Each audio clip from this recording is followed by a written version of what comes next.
Welcome to another episode of the brand called You, a video and podcast show that brings you leadership lessons, knowledge, experience, and wisdom from hundreds of successful individuals from around the world. We have been speaking to Dr. Bish Agrawal, who, as I mentioned in part one, is the doyen of the search firm business in our country.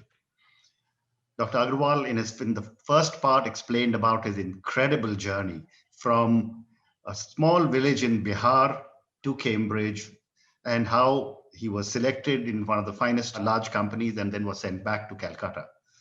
So Dr. Agrawal, let's come back to Calcutta and let's come to the organization that you founded, which has given thousands of people so many jobs, ABC Consultants.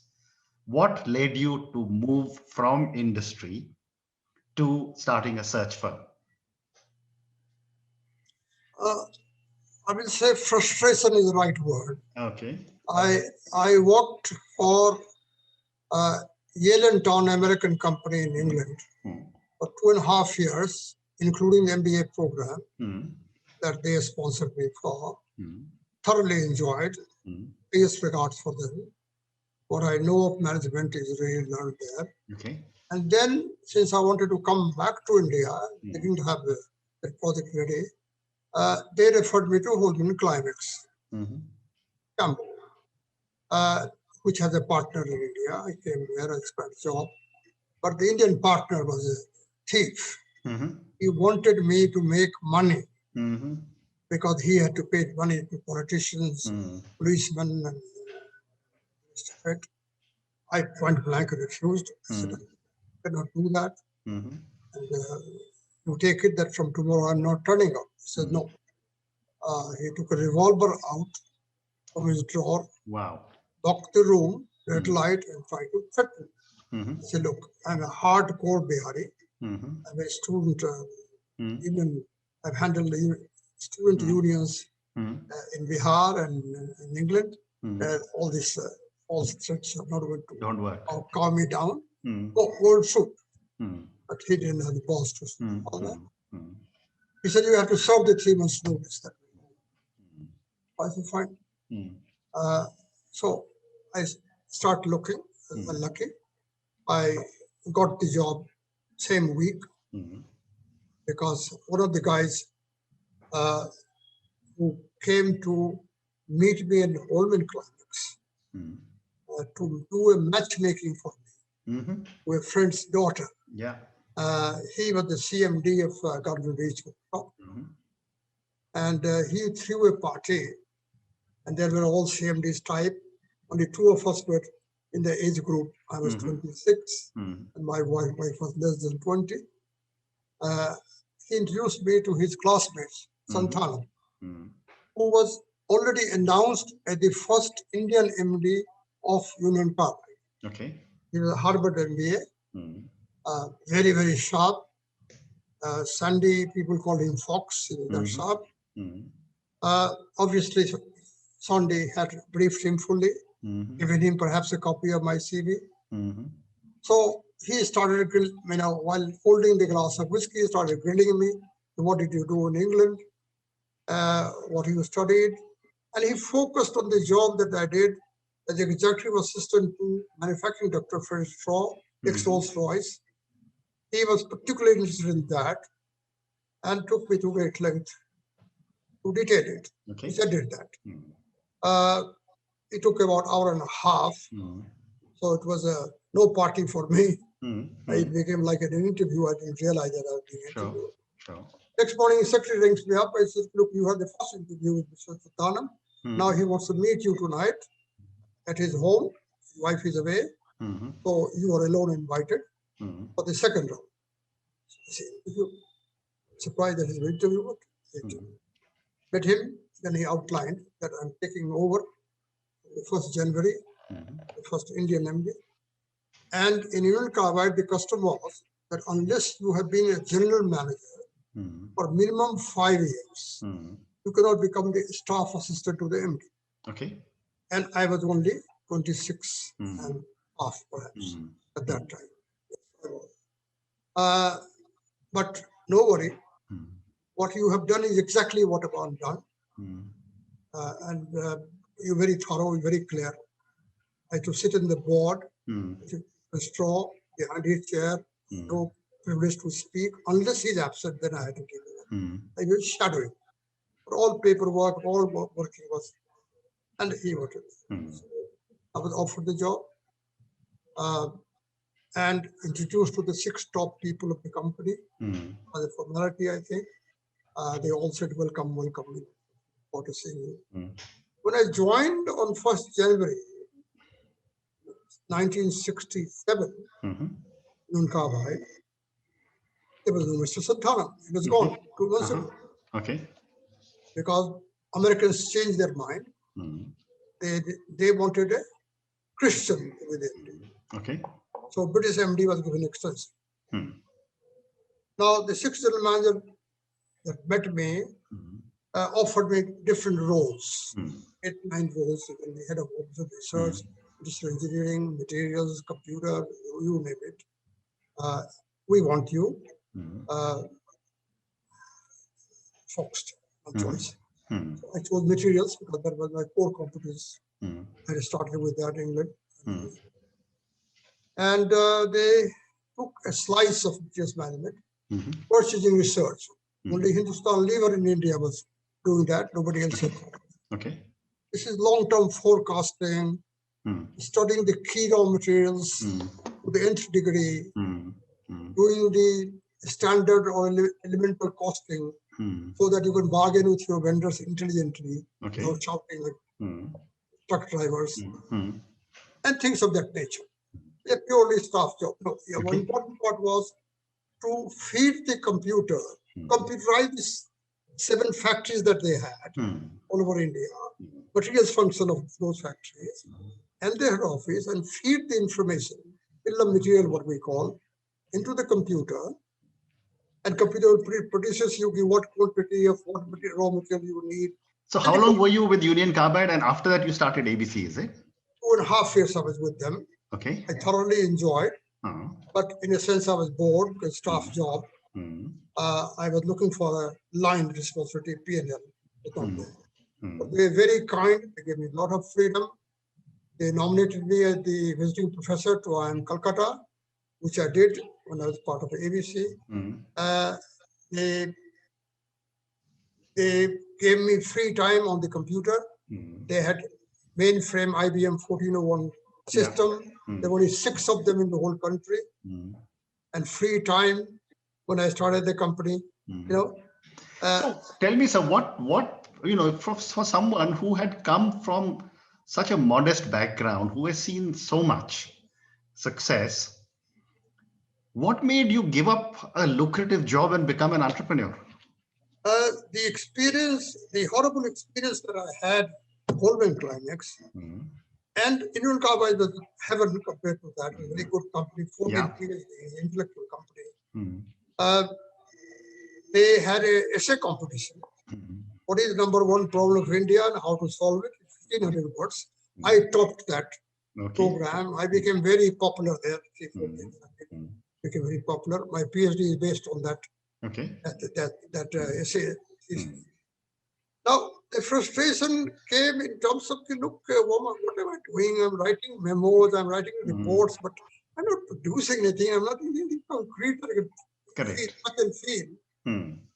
And I felt that for my age and for my background, I was quite matured. I was quite willing to work very hard. So I decided in the end, look, I want to quit and start my own practice, consulting practice. Exposed to consultants in the UK, NG, IBM, Terra, you name it. The American company was very, very consultancy minded. But I said, okay, look, if I resign this job, then I will call a rolling stone because I just left Goldman Climax, and then this is such a lovely company. So I said, no, I'll spend time. And my wife was away to Kampala to deliver Sonal. As Gujarati has a first child system. So I put my head down. I said, no. So I used Indian Carbide experience to build the network, to widen my horizon, understand the Indian economy, studied the economy, found the gaps where my skills can be amazing, useful as a consultant. And a lot of help they give me. Okay. And when I resigned, they thought I'm joining the competition. I had a secret formula, batteries, dry batteries that got in the torch. The blackest stuff, you got the battery out. Yeah. Made of still in. The secret formula, only 3 people in the company had it. They had to give it to me because I feed in the computer. Otherwise, the computer would not be able to generate. Okay, yeah. So they felt that I'm joining JK Batteries, which was new, Marwari, this and the other. And they sort of spoke to me privately, personally. I said, over my dead body, my DNA does not permit me to do a thing like this. You want a stamp paper guarantee? I will never do it. Not for you, not for anybody. Okay. My ethics is beyond. Okay. But they were half sold, not sold. This period in Union Carbide, even for director, was only 1 month. So they said, in your case, it will be 3 months. You use the company car, driver, office, VOAVC stuff, whatever you want to do. All privileges are yours. Okay. But I didn't have the money to start the company. I had to borrow 40,000 because that was the cost of setting up the operations. I did that. I had made a lot of friends in Carbide, a lot of connections. That came very handy. I started with a part-time secretary, 2-3 buildings away from Union Carbide, the same street. And I, in my wisdom, started with short-term training programs. 3 days programs or materials management, introduction to computers, inventory control, incentive scheme, things that I knew, and invited the best faculty available in Calcutta, paid them handsomely, held the program in Grand Hotel, 5-star lunch and all that, very impressive, lost money, heavily lost money. But this was a brand building exercise. It worked. It worked beautifully. I got about half a dozen clients. The students who attended were all mature managers. They reported back. Like Bookman guy went back to his English general manager. I said, this guy is very good at industrial engineering. We've been looking for a consultant to downsize. I got that assignment. Andrew guy went back and reported to the chairman. He offered me a huge job first. I said, no, I'm only a consultant. He gave me 3 assignments. Dabur was headquartered in Calcutta at that time. They gave me incentive scheme. So the training short-term programs worked very well for brand building. I became known. ABC became known. Bish Agrawal became known in the city of Calcutta. In the first. And then at what stage did you become a search firm? Yes. So 3 months later, I suddenly stopped the training program and moved to management consulting. Spent some time, a year or 2, built a strong practice. I knew the subject. And then I got into recruiting. Recruiting came a little later. Data processing, public sector exams, variety of things. And there was a huge gap. The mom and pop shops, the very fragmented, bad, no quality. At that time, recruitment was dominated by the foreign chartered accountancy firms like Ferguson's, Pricewaterhouse, Watley Boy, which is now Ernst & Young. Bombay. I was in Calcutta. So they focused on the MNCs. And in Calcutta, perforce, I had to focus on the business houses. I met Mr. S.K. Birla because I heard that he's looking for a finance director. And he grilled me for 2 hours. Why the hell do I need a third party to appoint finance director? I said, Mr. Birla, these are the advantages. I have experience in the UK. Why a third party is required? And managed to convince him. Concept selling. Heavy concept selling. And that worked. And it is a successful candidate he got. As a result, his recommendation in the entire Birla family, no exception, all became my client, all Marwari groups. Amazing. At that time, the 40% of industry and trade in India was controlled by Marwaris and Gujaratis. Right. We're talking 60s, 70, early 70, late 60s. And Calcutta was in decline. Already CPM government, Jyoti Basu was there. Naxalites have come in. Businessmen have started moving out to Bombay, Bangalore, and different places. So what was left was very little. So my second effort was to go all India to survive. Only Calcutta will not be able to support. So in 3 years' time, I was an all India firm. Amazing. Delhi, then came Bombay, and last one was. I got invited. I was a visiting professor at IIM Calcutta, nominated by Union Carbide. And one of my famous students was Aditya Kashyap, you might remember him. Mr. Modi's right-hand man. Yeah. And because of him, I became very close to Mr. Modi. Okay. And did a lot of work for Mr. Modi. Indian 2, SWOT analysis, completely revamped. And the MD also I facilitated, although his own man, who refused, Ramesh Masin, to take that over. So recruiting, I was already trusted advisor to Calcutta clients. They already knew me, Calcutta guys, name, work. So so you are known in the 90s. You suddenly decided that you're going to increase the fees for ABC, and I think you issued a full-page ad to make that announcement. So tell me about that. I mean, what prompted you to do that? 3 reasons. A, I genuinely felt that as professionals, we were underpaid and underappreciated. I didn't like that. Then I knew that foreign firms are going to come reasonably soon. So I have to prepare the ground. Correct.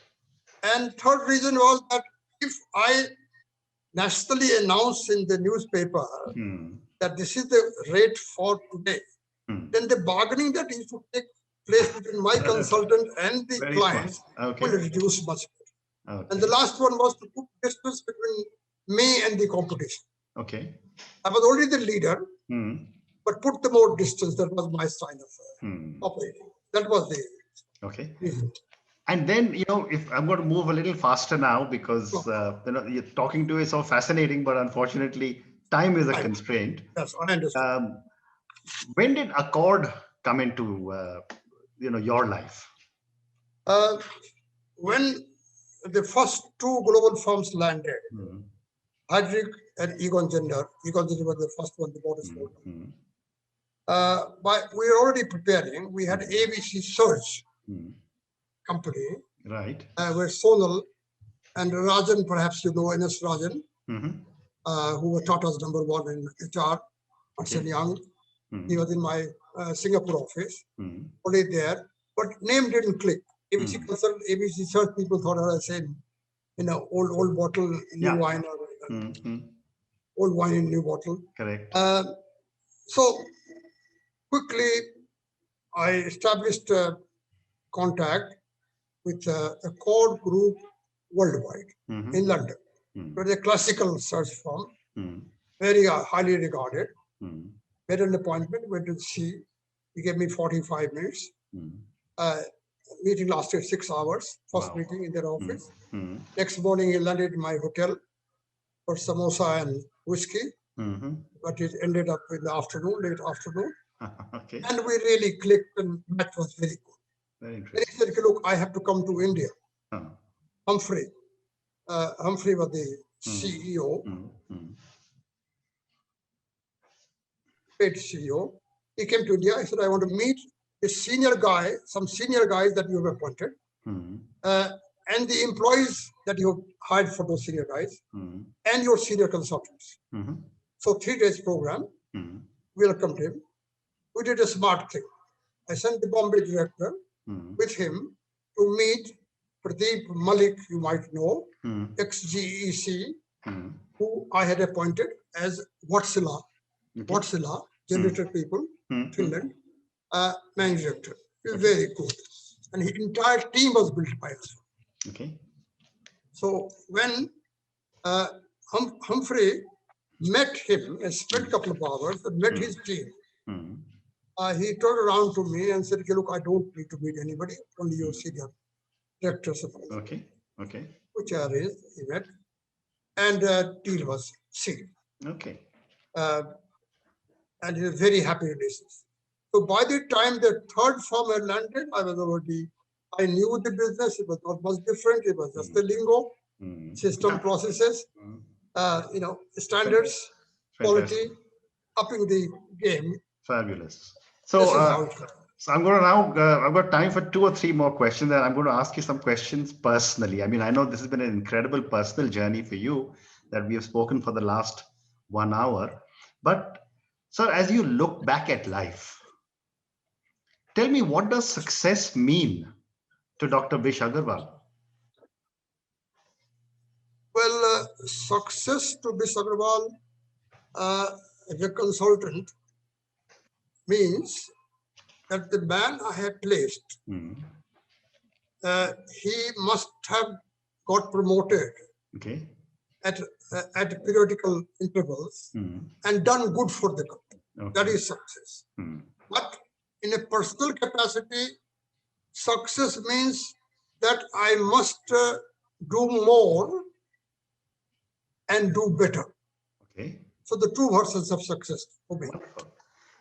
And a follow-up question to that, sir, is that who or what has continuously inspired you to keep on pushing yourself? I mean, from a history, geography student to science, from that to engineering, from that to employment, to starting ABC. I mean, who has been your main inspiring individual, or what has been? My inspiration, I'm a spiritual person.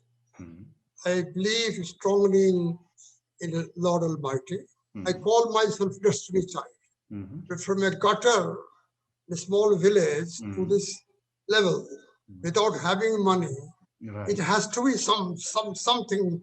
And Surdas telling me what he gave, and proved himself right. So, God-given